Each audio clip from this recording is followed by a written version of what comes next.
Hi, I am the Apostle Brady Hess. This message is on the idea I had that damnation is not forever. I heard someone else teach on this subject on Christian television, so I'm not alone.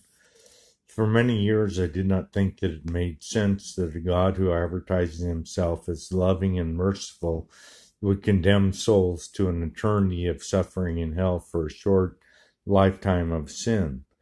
As I became a believer over 30 years ago and read and studied the Bible, this hunch proved to be correct. There are some minor errors in translation in the King James Version which are cleared up when looking at the original Hebrew and Greek.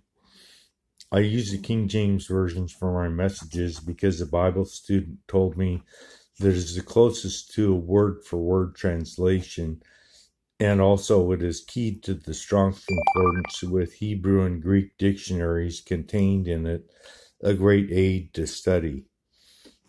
I also use the King James Version because it is not copyrighted and I don't need permission to use it in my presentations. In Genesis 17:13, God establishes the covenant of circumcision with Abraham and calls it an everlasting covenant. Everlasting here is translated from a Hebrew word that can either mean time out of sight or eternity. In the New Testament book of Galatians, Apostle Paul abolishes the covenant of circumcision. Isaiah 33:14 says, "The sinners of Zion are afraid. Fearfulness hath surprised the hypocrites. Who among us shall dwell with devouring fire?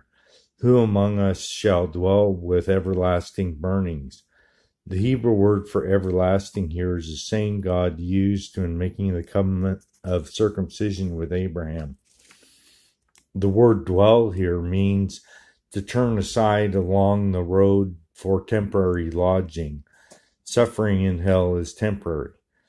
Ecclesiastes chapter 12 speaks of old age and death. In verse 7 it says, "Then shall the dust return to the earth as it was, and the spirit shall return to God who gave it." A spirit is eternal and returns to God, period. It may take a detour into hell temporarily. In Matthew 18:18, Jesus says that the gates of hell will not prevail against the church.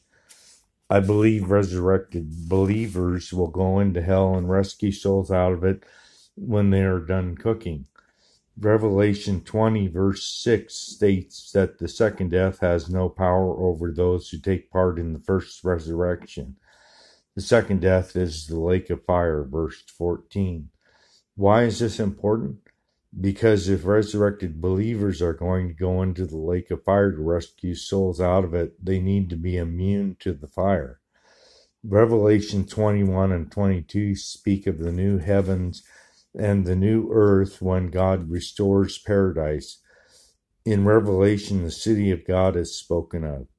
In verse 15, it says, "For without are dogs and sorcerers and whoremongers and murderers and idolaters and whosoever loveth and maketh a lie." At first, when I read this, I wondered why these kind of people were in paradise. Eventually, it made sense to me. There are certain kinds of unrepentant sinners, now repentant, that were fished out of the lake of fire and now are permanent second-class citizens in the kingdom of God, forever denied entrance into the city of God. May God richly bless you, my beloved.